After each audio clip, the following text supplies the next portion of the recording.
HQ presented by Caesar Sportsbook. I'm Chris Hassel. I'll be joined shortly by Pete Prisco and Brady Quinn, and they are going to pick every NFL game against the spread in the penultimate week of the longest season in NFL history. No more Thursday games, no more Saturday games. So a bunch of games on Sunday, all but one kicking off on Sunday. The first game's at 1 p.m. Eastern. Let's take a look at the CBS games we have for you in the early slate.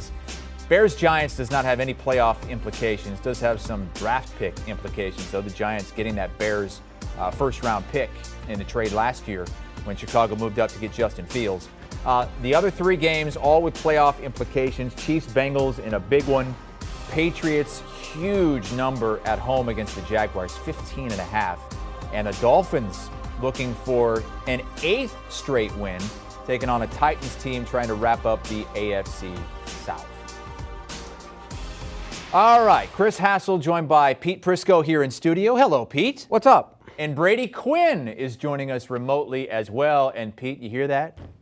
Here he comes. Brady's coming for you. He has almost caught you. He's been trailing the whole year. And now, after another winning week, look at Brady. Just 2 games back with 2 weeks to go. Can I say something? He was sending texts out on Sunday trying to pin losses on me. That's how much this means to him, when the reality is wrong. Nice try. Well, you were already doing a victory lap a few weeks ago. I'm still win. He'll fold. Brady? It doesn't seem that way. You know, Pete's the type of guy that really shrivels up in the fourth quarter, where I seem to continue to keep gaining these last couple of weeks on him. So, look, I'll let my picks do the rest of the talking, although that hasn't been the case the most of this year. It has been lately. So I feel like Pete's feeling a little bit of the pressure right now. Not really. By the way, I did show up. Some of us showed up in studio today. Oh, are we really? Jeez, Pete. And we'll leave it right there. Let's start with a CBS game, 1 o'clock Eastern time.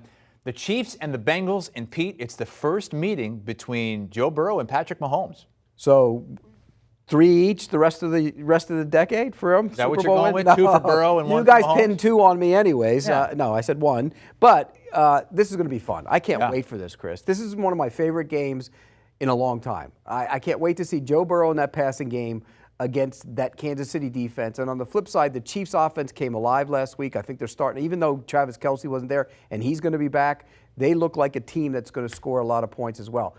I love the over in this game. Love it. One of my favorite picks of the week.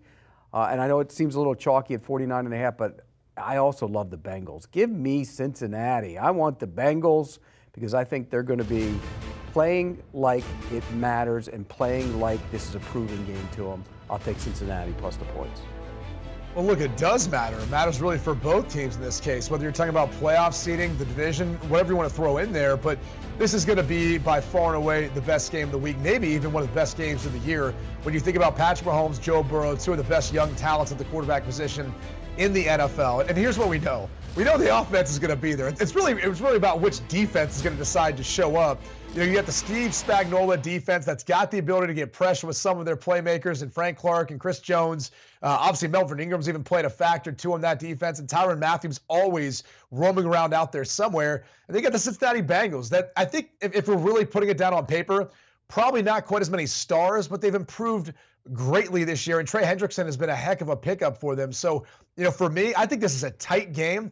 The fact that the Bengals are a home underdog, getting 5 points, I love that. I think this game could finish where Kansas City's kicking a field goal at the end of the game, well past the over, but to end up winning it. But Cincinnati still covers. So I'm with Pete on this one. High-scoring game, but I also think you got to take the points and the home underdog in the Cincinnati Bengals here. And the week we count down to the new year and the ball drop and the confetti. We've got some confetti for you here on HQ. It's Lock Unity, Pete. Already, right off the bat. Look, if the way I see it, if we're in Lock Unity the rest of the year, I win.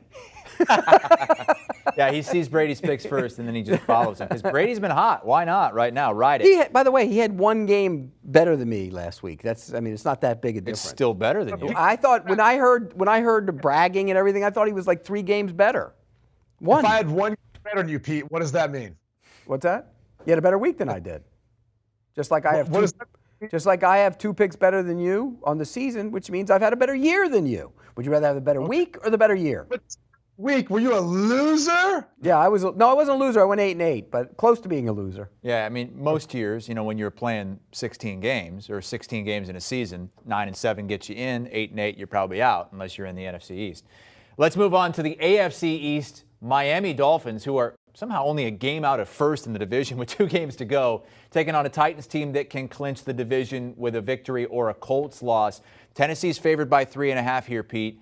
Miami fans, I mean, they think this magic carpet ride is going to take them into Week 18 with a chance to play themselves into the postseason. I don't see it that way. And this is a revenge game. Ryan Tannehill. Yeah, people love revenge games. I don't think it has any bearing whatsoever on the game. But what will have bearing on the game is Miami's offensive line is awful. And it was really bad against the Saints again. Maybe even worse than it's been because they had started playing a little bit better. No spinning tops, though? No, there are worse. There were worse. And there's going to be a really chance for the Titans to get up the field and attack Tua. I didn't think he played very well. And Ryan Tannehill has A.J. Brown back, different offense with him on the field. I don't think it's going to be a high-scoring game, but I do think the Titans are good enough to win this game and cover the number, and Ryan Tannehill gets his revenge. I'm not really going to play into the whole revenge thing and all that because honestly, it's been greener pastures for Ryan Tannehill. Dolphins probably did him a favor when it's all said and done. He's had more success up there in Tennessee, and I think he's beloved up there in Tennessee. The biggest question is he going to be able to show out versus a high-pressure defense, not having Derrick Henry in the backfield? And we know this offense for Tennessee hasn't been as good since Derrick Henry left. So that's the biggest concern. Now, as Pete pointed out, they do have A.J. Brown back. The difference in this game is, look, the Miami Dolphins have the ability on the outside to match up with A.J. Brown. And I do think Brian Flores will have a better plan than what we saw last week against A.J. Brown from San Francisco, whose secondary doesn't have the same type of personnel. So I'm with Pete. I'm going to go ahead and lay the 3.5 points here. I hate the hook. I wish it was at 3. I'd probably wait till we get closer to the game to see if it does come down a smidge. I do like the under. I think that's the best play in this case. If you look at the Dolphins last week, the offense really only scored 13 points. I get it, on the road versus a tough Saints defense, but still, they're having a hard time creating big plays.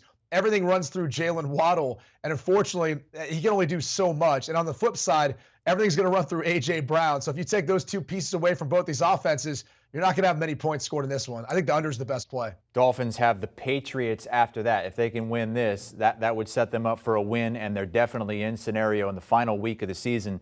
Sportsline, though, giving the Dolphins just a 19% chance to make the postseason, even though right now they would be in. But with the Titans and Patriots, that's a really tough last 2 weeks of the season.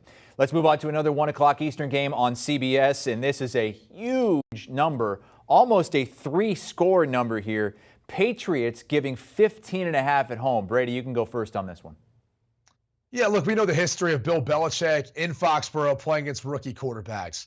He's got a tremendous record against them. We know this Jacksonville Jaguars offense has struggled mightily, not only to protect Trevor Lawrence, but with James Robinson out, that's been a huge loss for this team, given that he's been their best offensive player this season. So the reality is, I don't think you're going to see many points scored by the Jacksonville Jaguars. I know it's a huge line. It's come down a little bit. It was at 15.5. Now it's down to 15.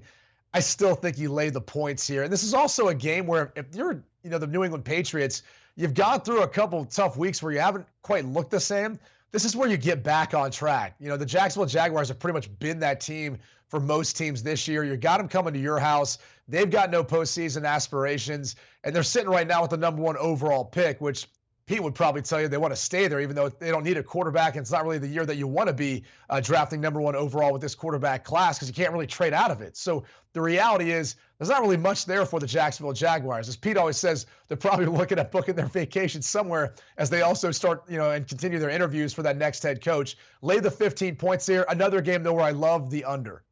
I'm with you, Brady. I think this is a tough spot for Trevor Lawrence. Bill Belichick coming off a loss at home. And we know he'll get this team refocused. We know what he does to rookie quarterbacks. Trevor Lawrence actually looked better last week, but he was playing a JV team. I mean, the Jets were decimated by COVID. There actually were receivers open. They got open. We should clap for them. The Jaguars had some open receivers. It was amazing to see. They won't have any open receivers this week. They are not good enough to get guys open. The scheme stinks. People want to put it on him. It's not on him. He's not playing great, but don't put it on him. But this is going to be a rough sledding for the Jacksonville Jaguars. And it is good to have the number 1 overall pick. You know why? It's better than having 2, 3, and 4. You get to make the decision. Yeah, number 1 is what they're in line for right now. They almost blew that, but smart move to spike the ball on 3rd down with 12 seconds to go at the there's goal line. such a well-oiled. Or how about the inside zone that they ran, the zone run that they ran with about 50 seconds left? I mean, give me a break. No, still a head up on the Lions.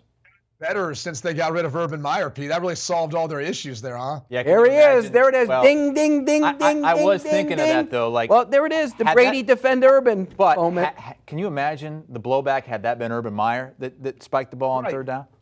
And the reality is this team has only gotten worse. They fired Urban Meyer at a time in which they probably thought they could win a couple games. There was even people writing about, is Darrell Bevell going to win more games than Urban Meyer did as the head coach of the Jacksonville Jaguars? No, their organization is awful. This team is awful. The staff, everything, it needs to all go. Unfortunately, Trent Baalke's got the ear of Shad Khan, so we're just going to continue this. He needs to go too. He needs to go too, by the way. And Urban needed to go, period. Needed to clean the whole thing out. Get them all out, start all over again. Put Pete in charge, for God's sake. Wouldn't be a bad move. All right, one more game on CBS, 1 o'clock Eastern time on Sunday. It's a game that doesn't have any playoff implications. It's the Giants at the Bears. Chicago favored by nearly a touchdown. They showed some moxie going on the road in Seattle and pulling out a victory last week. They played hard. Look, it's not going to save Matt Nagy's job, but they did play hard. They played tough. And Nick Foles, veteran quarterback, Seattle stinks. I mean, but they still went there, and that's a tough place to play, and they pulled out the game. And everybody who had Chicago, and I think Brady might have been one of them, they got a lucky cover because they had no business covering that game. It was that was dead and done for a while. I think Chicago in this spot is the better team. Their defense is the best. But are they on 6, the field. 7 points better? Yes, the Giants are awful on offense. We talk about Jacksonville's offense, and they're really bad. This offense, as constructed right now, is terrible. I will lay the points and take the Chicago Bears, no matter who plays quarterback for the Bears.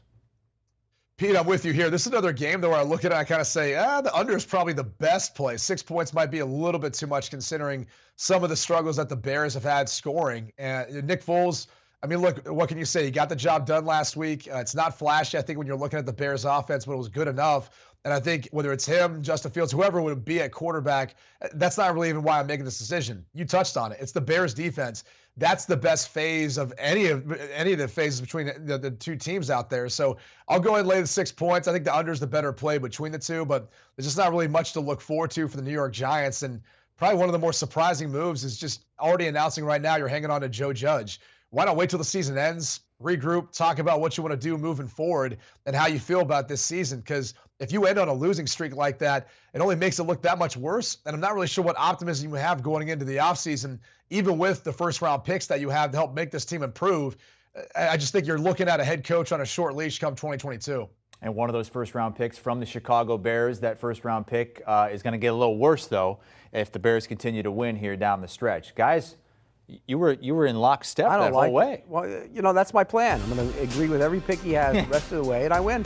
And there was lock unity because Pete also likes the over in the Cincinnati-Kansas City game. They both like the over 49.5 and the Bengals. Also on the Titans -3.5 against the Dolphins, the Patriots -15.5 against the Jags, and the Bears -6 at home against the Giants. Up next, we hit the rest of the early games on Sunday, including what is likely a must-win for the Ravens, who could be getting Lamar Jackson back against the Rams.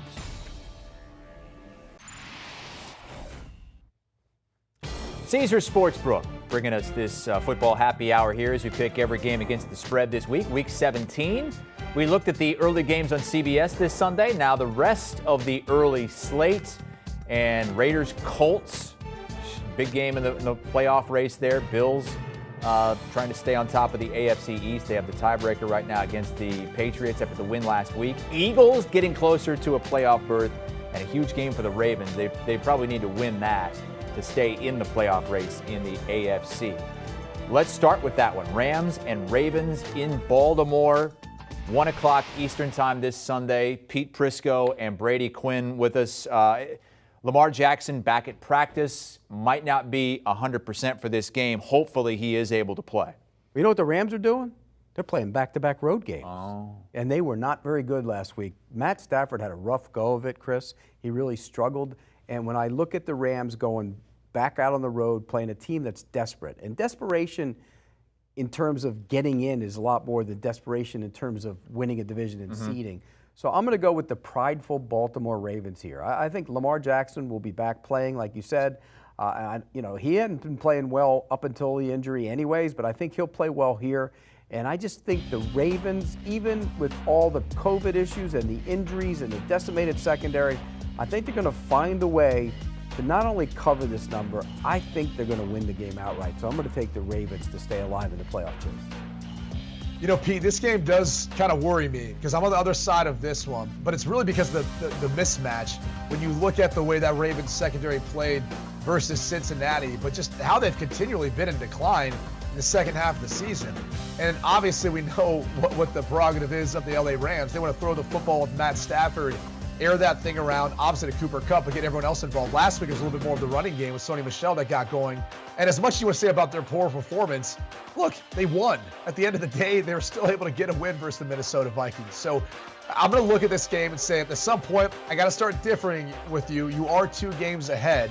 This is one where I'll lay the 3.5 points. I do think there'll be a fair amount of scoring in this one, so I also think the over is a good play here, but I just think it's a bad matchup for the way that secondary in Baltimore is played. And go ahead, try to pressure Matt Stafford. You know that's what Wink wants to do there in Baltimore. Didn't work versus Joe Burrow. I don't think they'll have much success versus Matt Stafford either. And without 100% Lamar Jackson, I think they could see some issues too with that offense getting going there in Baltimore. And why do you think that defense is going to be okay after what we saw Joe Burrow do to that secondary? You've seen the numbers. They've given up, I think it was 13 touchdowns of 30-plus yards or more than It's not like Stafford lit it up last week either, did he? No, but when he's got it going. Well, I'm not sure he's going to have it going. I think this is a tough matchup for the Rams. I know the secondary's been really decimated, but this is a prideful group, and they're well coached. They'll figure out a way. They're going to play better. Probably need to, because they probably need to win their last 2. Brady? Don't forget that. They're prideful. They're the only one that Pete's mentioned is prideful in the NFL.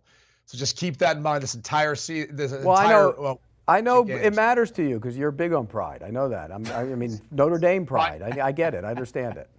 Pride of the Irish. Arizona State has no pride. We have no pride. That's true. You have no shame either. Move on to another early game with playoff implications. It's the Raiders and the Colts. Raiders holding on to hope there at 8-7. They've got a chance if they can play their way in. If they can win the last 2 games, they should be in. And you got the Colts who are, look, playing one of the best brands of football in the league since the end of September. They're probably not going to win the division because all that stuff has to happen, and that's a lot.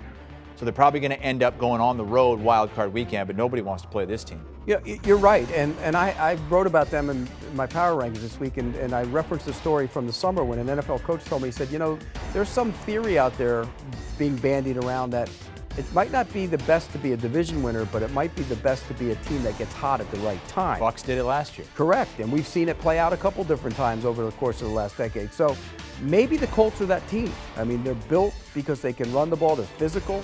I still worry about how well they rush the passer, and that's a concern of mine when you play the good passing teams. But if you can run the ball the way they've been running it, hey, they ran it with backups last week. That was a backup offensive line. They still ran the football. Carson Wentz's status is interesting here with the COVID. Will he be off? Will he be on? I think he's going to play. But I still think the Raiders are going to hang around in this game. I think they will find a way. The Colts have played a lot of really big games lately, and sometimes that drains you emotionally, and I think this might be one of those games where the Raiders hang around. I think the Colts will find a way to win the game, but I'm going to take the Raiders in the points. You know, the COVID status for Carson Wentz really is the biggest key here. I mean, that's if you're giving out betting advice, you'd say wait until you can be assured that he will be behind center. Although that being said, Pete, I would ask you this. Is it the worst thing if he's not there? It almost forces the Colts to then have to hand off to Jonathan Taylor even more, which is probably a good thing. And it's not like the Raiders are necessarily the most stout against the run. So I do think there's an opportunity here, even if Wentz doesn't play, for the Colts to win. But to your point, you know, it allows the Raiders, I think, to hang around. Probably not as scared of any big playability of Sam Ehlinger's coming in there as a rookie quarterback, stepping into those shoes. So I'm betting that Wentz plays in this case. That's why I'm laying the 7.5 points. Don't feel great about it, but I think you'll see scoring from both teams on this one, that enough to hit over at sitting at 45 at this moment. But it really comes down to whether or not Wentz plays. If he does, I'm laying the 7.5. Hate the hook, but that's the reality of it. I've got to pick this early in the week, so I'll gladly do it because I just think they're a better team at this point in time, and no one's really been able to stop Jonathan Taylor, and I don't think the Raiders can. If the Colts win, they are in the playoff. They would clinch a playoff spot with a victory. Sportsline giving the Raiders just a 24% chance to make the playoffs. But if they win their last 2 games, Indianapolis and then against the Chargers, the Vegas Raiders are in. Let's move to the NFC East. And it's another red-hot team. The Philadelphia Eagles have really come on. They have put themselves in a great spot to make the postseason now. They are giving 4 on the road in Washington. It's kind of appropriate we follow the Colts with the Eagles because both teams are running the heck out of the ball. Remember, the knock on the Eagles early in the season was that they wouldn't run the ball. And they do it differently. It's a different style of run game, but they can run the ball. And the last time they played Washington, they ran it down their throats. The two backs combined to go for over 200, and Jalen Hurts didn't even run the ball that much. This will be the same style. I think Washington's packed it in. You know where they're headed, Bermuda. They're done. They got their reservations already made, and I think Philadelphia really believes that they can be a playoff team and a dangerous one. And I like what they're doing on defense. I like what they're doing running the football, physical on both sides of the ball. I'll take Philly minus the points. You know, I'm going to take Pete's little prideful comment about the Baltimore Ravens. I think the Washington football team, at least head coached by Ron Rivera, I know he's got a lot of pride in what they do, and he probably hated the result of what happened versus the Dallas Cowboys getting absolutely blown out. Well, here's their chance for a little bit of redemption. You know, at this point in time of the season, when you're a team that doesn't have any postseason aspirations, you like to play spoiler. They have the opportunity to kind of mess some things up for Philadelphia. And so I think they'll play them tough. I think they'll be able to run the football. They've got enough playmakers that can make plays versus that Philadelphia Eagles defense. And I think if you're really looking at the matchup up front, I don't care if the guys are fighting on the sideline or not. At least they're showing me a little fire in the belly. It shows me they still care that they're getting their butt kicked there in Dallas. So I like seeing that from players like Jonathan Allen and Deron Payne. I think those guys are going to bring forth their best effort versus Philly this week. I think they'll keep this game close. So I'm taking the 4 points and the home underdog in Washington. And taking Pete's saying, fire in the belly. Fire in the belly. Stealing all my sayings today. All right, so on opposite sides of that one, let's move to the Tampa Bay Buccaneers, another big number. There's several double-digit numbers this week. Bucks minus 13 at the Jets. Brady, you can go first on this one. Look, it's a big number, but I'll be honest with you. I'd rather lay the points than pick the Jets here and then be kicking myself next week, picking opposite of Pete in this case and losing out. And I know the Bucks have been impacted by injuries, and clearly that's been a big key here. But like the Bucks are just a better team, and I trust Tom Brady versus a rookie and Zach Wilson that he'll make enough plays to be able to cover this spread, even as big as it is. But let's give some credit to the New York Jets. You know, they could have packed it, and I think they've made some improvements too since Zach Wilson's come back at quarterback. He started to play better football too. I think they've got a better feel for his strengths, his weaknesses, and really their offense in general, what they do well, what to kind of stay away from. So bottom line is the Jets have made improvements. We're not going to see much in this one. I'll gladly lay the 13 points here, and I think Pete may be agreeing with me on this one. Yeah, I'm not taking the Jets. I mean, I watched them the other day on tape, and my gosh, they were so bad. And I feel for them because there were a lot of those guys were out, but that's a bad football team. And when you get to your reserves, they're even worse. Tom Brady will pick them apart. He'll have a field day. He's playing consecutive road games. And usually I say outside the division, consecutive road games, that's going to be a problem. Not here. Blowout. Just Tom Brady, just kind of immune to that sort of back-to-back road game thing. No, the Jets make everybody immune to it. They're terrible right now. Got you.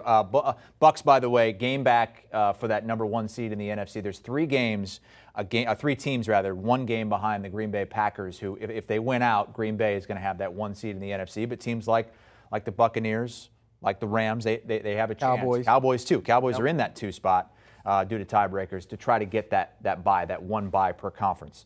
All right, let's move on to the Buffalo Bills, who are now in the driver's seat in the AFC East. It took a while, but they go into Foxborough last week. They beat the Patriots, and they have a really good shot to win the division now because they have the Falcons and then the Jets to finish the season.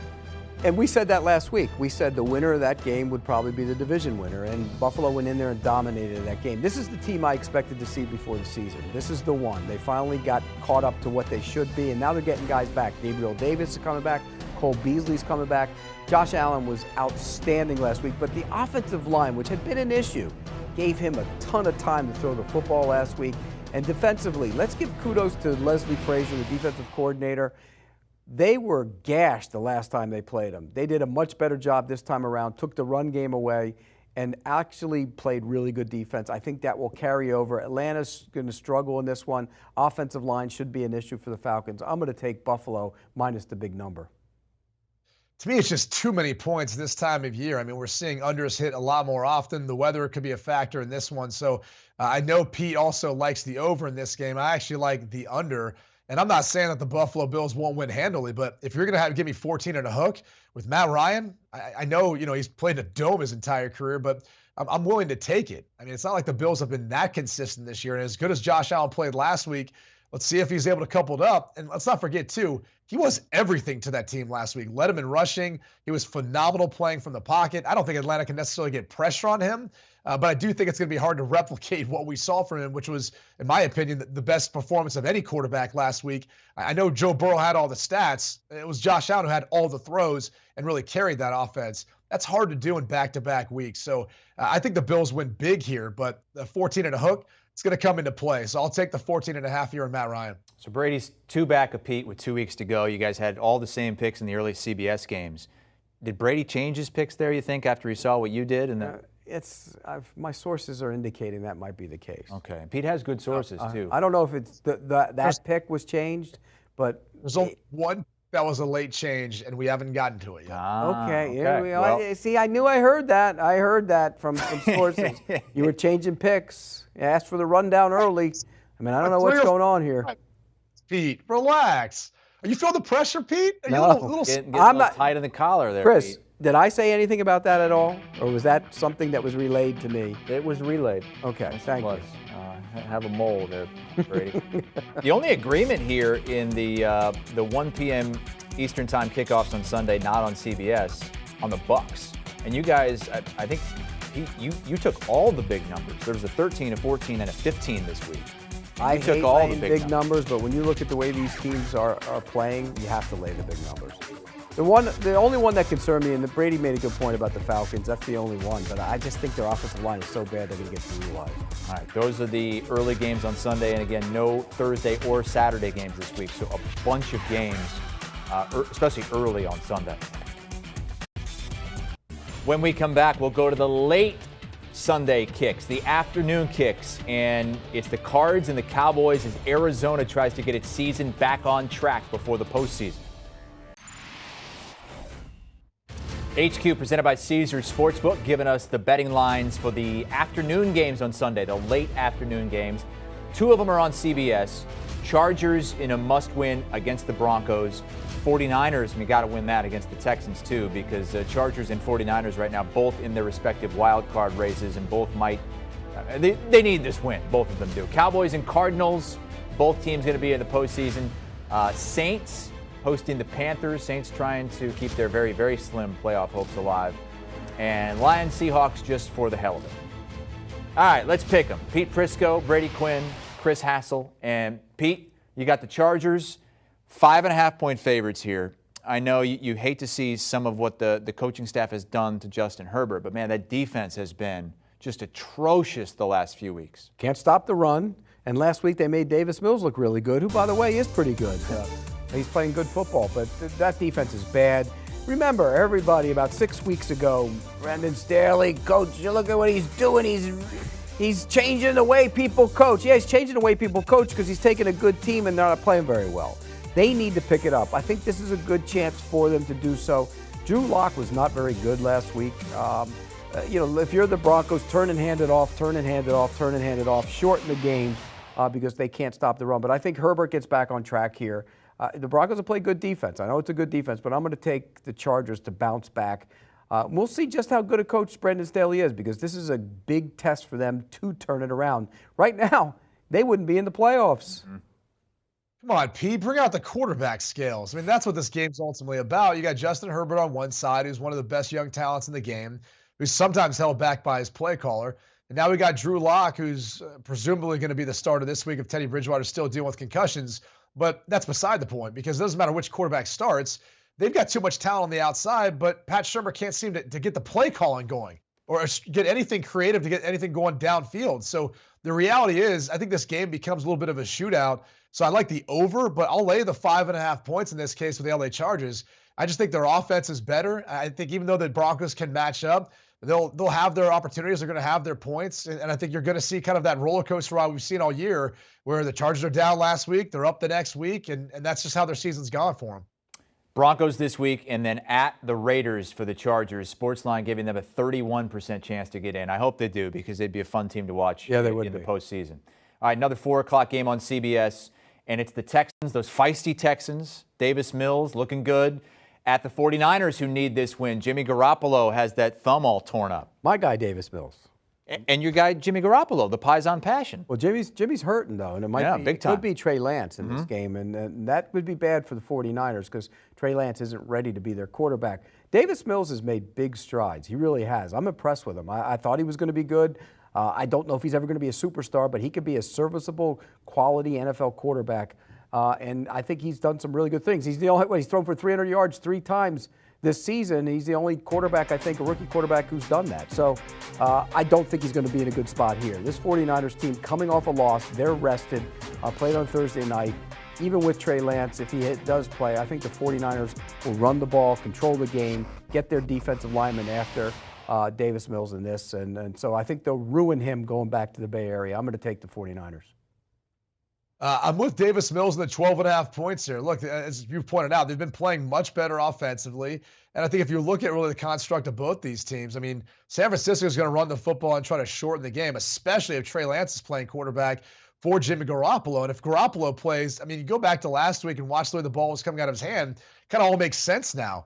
I think there's a lot of 49ers fans who are probably frustrated, but understanding the fact that what injury he's dealing with is his ability to grip the football with his thumb. One of the interceptions, you could clearly see as he went to throw, the ball almost like kind of came off or slipped off his thumb, and the thing ended up being just kind of a duck and obviously sailed high. So even if he plays, they're going to have a hard time throwing the football. And so they might run the football and they can win by 10 points, but it's not like the San Francisco 49ers team pulls away from a bunch of teams this season. So in this case, I'll take the 12.5 points. I think the Texans, they got some momentum right now. The way Davis Mills is playing, I think they can keep this thing close. All right, Texans to cover. The 49ers still, despite that loss, despite the injury to Garoppolo, still in good shape. They're in that 6th spot in the NFC, and there's a good chance they clinch this week with a win here against the Texans and a Saints loss, and the Saints have all kinds of issues. They are in, so might not even have to win the final 2 games. Maybe just this one will be fine. They'll be dangerous in the playoffs. Yeah, could get some people healthy for sure, the way they run the football, no question. All right, let's move on to 425 game. And this is a matchup between a pair of double-digit win teams here, Brady, but you find it hard, I think, to put trust in the Arizona Cardinals after what we've seen from them the last month or so.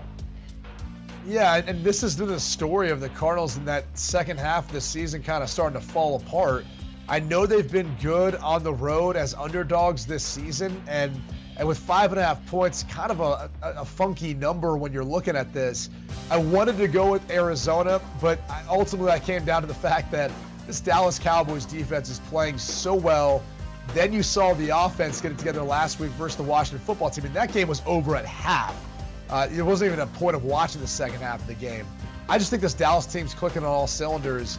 And so the line looked kind of funky to me, but I'd much rather take the Cowboys at home, lay the 5.5 points, and not regret trying to take the 5.5 in Arizona getting blown out. They've just looked like a shell of themselves since DeAndre Hopkins has left. Kyler Murray hasn't looked healthy. They've battled some injuries as well. So I'll lay the 5.5 points here. I do think an over is a good play. I think there'll be a fair amount of scoring on both sides, even as good as the Dallas Cowboys defense has played with what I think is going to be the defensive player of the year. Not defensive rookie of the year, defensive player of the year in Micah Parsons.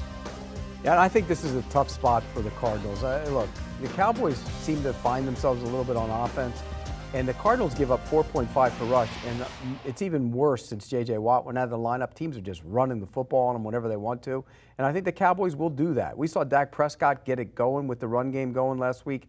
I think that's going to be at play here. The Arizona offense just doesn't look right. You know, Kyler Murray is struggling. They just don't seem to be in any sort of rhythm. Left tackle DJ Humphries was almost a spinning top this week. He was awful last week. So I think when you look at the Cardinals, they have all kinds of major problems. They're in the postseason. They almost can breathe a little bit. Dallas playing for the 1 seed. I'm going to go with the Dallas Cowboys. Even when the Cardinals were on top of the NFC, it seemed like, you know, talking to you guys, they were always just kind of a level below the teams like the Packers, the Rams, the Cowboys in the NFC, and they're really playing like maybe we thought they might look more like over the last month or two. All right, let's move on to, Buccaneers as well. Sorry, Jack, I forgot. Our producer, Jack, big Buccaneers. He will never let you forget the Buccaneers. No, how could you? The Lions and the Seahawks, a game that has no relevance in the playoff race. Seahawks just lost at home to the Bears. I'm always interested to hear Brady's pick on the Lions because you've gone back and forth on them all season long trying to figure them out. Hey, the reality is they got me a win last week, and I know it seemed a bit odd when Dan Campbell elected for a field goal down by 7 to make it a 4-point game. But for some of us who got the line at, what was it, 5.5 points, 5 last week, that is a winner. So I'm sticking with the Lions again, although I think this one could turn out to end up being a loser. But the reality is I'm going with the momentum. I'm going with the team that I think, look, these guys are playing hard for Dan Campbell. We can make all the jokes we want. The reality is those guys want to have a job next year. They know they need to, finish things out on a strong note. And I think they can keep things competitive and close versus the Seattle Seahawks team that just it seems like they're having a hard time kind of finding their rhythm. Russell Wilson does look better off of the injured finger, but I feel like there's something looming here in the offseason between him and Pete Carroll. A lot of things up in the air. The defense, at times struggles to rush the passer to stop big plays. We've seen that earlier in the season, even though I think they've improved at times in the second half of the year. But I don't have a great feel in this game. I think, honestly, the over is the better play to me of 42.5 points. But I'll take the 7 points here in the road dog and the Detroit Lions, who are, still, as Dan Campbell said, to start off biting off kneecaps with the way they're playing. By the way, since Brady was on this set earlier in the year and he said he's not taking the Lions. It was about halfway through the season, yeah. Well, he took them last week and got a win out of that, so we can't give it to him, can we? I mean, he said he wasn't going to take him anymore. Wow. Right? When you think about it, and he took him again. So Pete, you are getting worried. No, I'm not. I'm just messing around. I'm with him on this one. I think the Lions are the play here. You have to take the Lions. They're playing hard. They're playing tough. What is Seattle playing for? You know where their trip is? They're going to Hawaii because that's an easier trip for them. They're already booking the Hawaii trips. They're done. This is something that a lot of those guys who are on that team aren't used to, and particularly Russell Wilson. So is this going to be one of his last games with the Seahawks? Who knows? But I think the Lions will play hard. I'm taking the point. Yeah, it'll be an interesting offseason there. It was interesting last year when we heard all that speculation right around the Super Bowl. Does Pete Carroll come back? Yeah. I mean, this is the first time that Russell Wilson and Pete Carroll together have not had a winning record, and they're not even close to 500 right now. All right, Pete, it's my favorite part of the show. It is. It is time for Pete Prisco's Spinning Top of the Week. You know what? It's Michael Jordan. It's Jordan. Air Jordan? Mike. Don't be like this, Mike. I mean, it's incredible how bad Michael Jordan was and the Carolina Panthers offense. The left guard for the Carolina Panthers was terrible last week. And if you just pop on the tape and watch him, you're like, oh my gosh, what is he doing? He's just getting run back. Now, he's working against some good players. Don't get me wrong. Vita Vea is a good player. That wasn't terrible. That was bad. He gets pushed back. There's more. I mean, I picked out so many plays. I don't know which ones they picked out for me. He's on the double team there, and boom. Yeah, he kind of gave up. Yeah, gave up. I mean, and it was, he wasn't alone, don't get me wrong, but he was the worst of the worst. Now, is this your first two-time topper? He was in it. Look, stay with your block, buddy. Stay with your block. Wasn't he part of your spinning top of the week earlier in the season? with the Panthers. Yes, he was when I picked a bunch of them. I mean, look at this. How do you not pick that stunt up? What are you doing? He's blocking his own guy. Yeah, it's just terrible. It was a bad performance all the way around for Michael. It was a bad performance for the offensive line, but it was really bad for Michael Jordan. And the Jordan rules, try and block somebody. In Carolina, too. Yeah. Brady, you always have some rebuttal to the spinning top of the week. You got something? Well, no, I mean, as Pete pointed out, he was going up against some better defenders. I mean, Vita Vea is tough one-on-one for anyone. You also see the mug linebacker looks. I mean, look, he's got to step down inside first before he's able to kick back out. Not an easy task. I think on one of them, too, I'd put that on Sam Darnold. He's got to get rid of the football. But blocking his own guy on that full slide, he should be able to pick up the stunt coming around. There's no excuse for that. I mean, that's just a bad play. Quitting on the block, bad play. I mean, look, it wasn't a good performance, and there were many others as well. Brady has gone from being the quarterback defender to being the offensive line defender, no matter who I pick as the spinning top of the week. He just goes against whatever you say. Look, the Saints had a number of guys I think he probably Saints were in the conversation, too, and DJ Humphries was. I'll tell you who else was in the conversation. The Miami Dolphins were in the conversation. There were some. Austin Jackson was terrible. And the right tackle, Jesse Davis, was terrible as well. Before we get too far off topic here, let's pick the Panthers and the Saints. Saints still in the playoff race despite that loss, but with the quarterback situation there. We don't know who's going to play quarterback. Right, and it just doesn't seem likely. Sportsline giving them about a 1-4 chance to get in. they are giving 6.5 to the Panthers. And if it's Ian Book again, a chance to break the Brady Quinn streak. The last Notre Dame quarterback to win a game in the NFL, Bartholomew Braden Quinn. Correct. Not my name. And Not my name. 2012, and you were with the Chiefs, correct? I was. I'm glad we got to bring this up. Everyone's been kind of bringing up this game because this whole streak. But what the media tends to forget, it's actually a pretty somber deal because we lost a player who took his own life and the life of another the day before the game. So as much as we want to talk about the stats and make fun and all that of it, the reality is it became a really tough season for us the rest of the season when you have a player who takes his own life and the life of another, and a guy who's a contributor, who's a friend. So it was a pretty tragic deal to have to deal with that. But no, I'm always appreciative when the media continues to bring it up, but not really the rest of the story that took place that weekend. I can't say anything after that. I mean, I wanted to make a couple cracks about the streak and everything. I'm not going to do it now. I just can't do it. Just don't forget, Brady, you're part of the media now too. Yes, Saints he is. Yes, minus he is. 6.5 at home. Brady, what's your pick? Tragedy. I mean, again, this is all like the media and production, and we want to put stuff out on social media. I'm being real with you. Like, going back to that game, that was an incredibly difficult game, incredibly difficult rest of the season. When you got a player who takes his own life, and there's Brady, a tragic. we can count your 4 losses in the streak as part of that, but the other guys from Notre Dame, he wasn't on their team. Well, let's be honest. You had Deshaun Kaiser going on a terrible Cleveland Browns team. I mean, he was drafted into that, thrusted into play as a rookie. I think, is that the year they went 1-15? I mean, the reality is there are some bad football teams. Clausen was with the Bears, I think, at that point in time when he went as a backup. It was a tough spot to be in for him. And someone tell me that Ian Book wasn't thrust into a tough spot. I mean, clearly he wasn't ready yet. I mean, their team called around Drew Brees and Phillip Rivers and everyone else for it. You're playing with 2 backup tackles. I mean, it's a tough spot to be in, I think, for a lot of those guys. So, well, but you know since all those Notre Dame quarterbacks had great careers after that streak. Well, the reality is the situation of circumstances paramount to all of that. So we can have that conversation any way we want. I mean, we've somehow spent more time on Panthers Saints than any other game. Well, I'm going to pick it. I'm going to take the Saints. As bad as that Panthers offensive line is, they might have 12 sacks, 4 turnovers, 3 short fields, and a pick 6. I'm taking the Saints. Wow, parlay it. Brady? I'm laying the points too with the Saints here. I mean, I expect Taysom Hill to be back with the new COVID rules. He should be able to be back. You don't even have to test out of it now. It's just about a 5-day isolation, and as long as you're not showing symptoms. So with him back, I think if they can feed Alvin Kamara and do enough in the passing game, they should be able to beat the Panthers, especially at home. So I'm laying the 6.5 points. This is a game, too. I think I initially sent in the over. I think I was a typo. I want the under. This should be a very low-scoring game. All right, and the Saints have activated Taysom Hill, so hopefully he'll be able to play at quarterback, give the Saints more of a chance the rest of the way as they try to still stay in that playoff race. Let's recap it, and a lot of agreement again for Pete and Brady. Agree on the Chargers minus 5.5 against the Broncos in a game that LA has to win. Also like the Dallas Cowboys minus 5.5 against the Cards, Lions plus 7 in Seattle, and the Saints minus 6.5. What, Pete? Yeah, Brady likes Dallas, huh? I mean, he loves Dallas. Well, he also switched his pick. Loves it. All right, coming up next, Vikings, another must-win here, taking on the Packers. This is Sunday Night Football, and Dalvin Cook is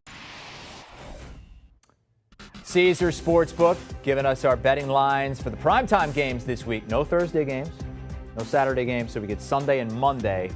Packers hosting the Vikings. Green Bay closing in on the 1 seed in the NFC.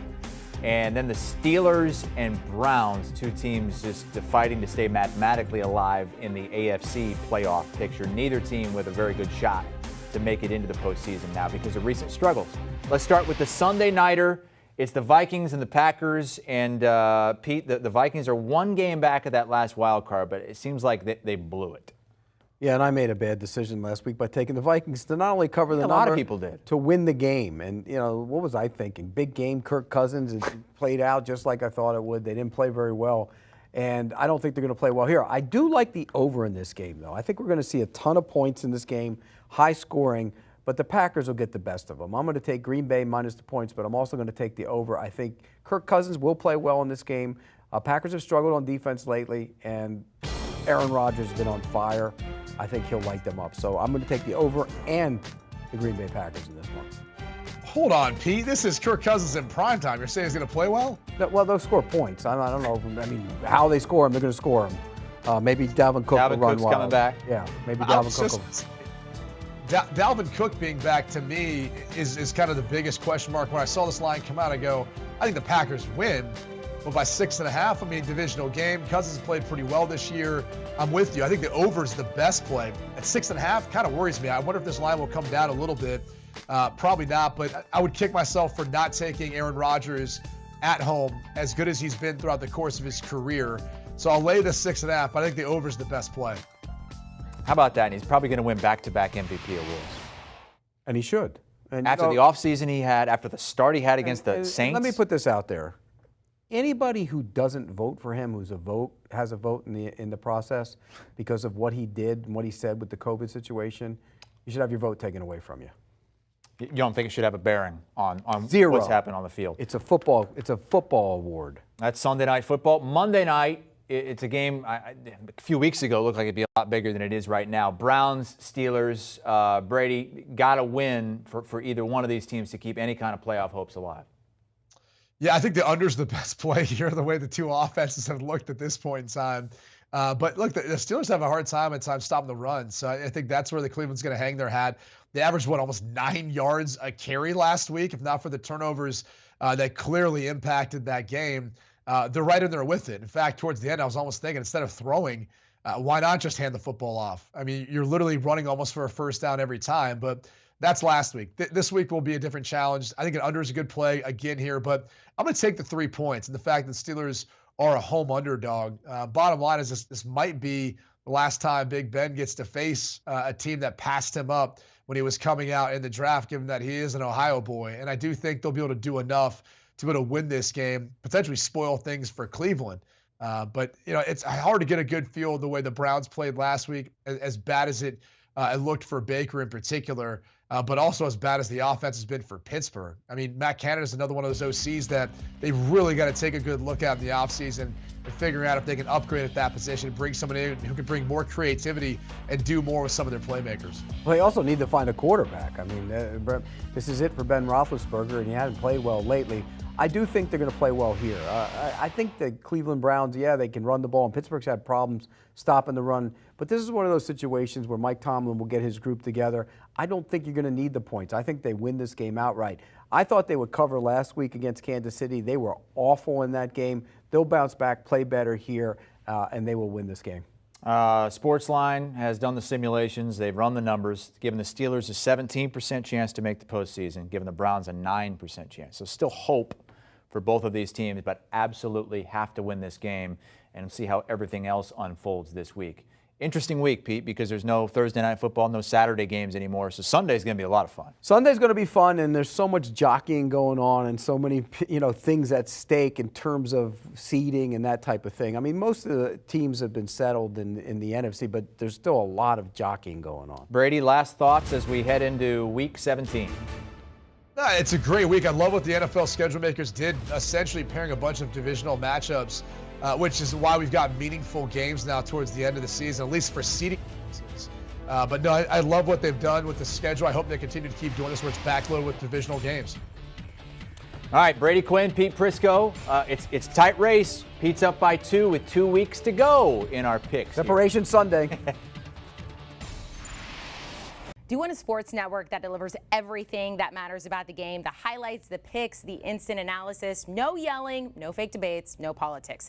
Hit the subscribe button and never miss a moment.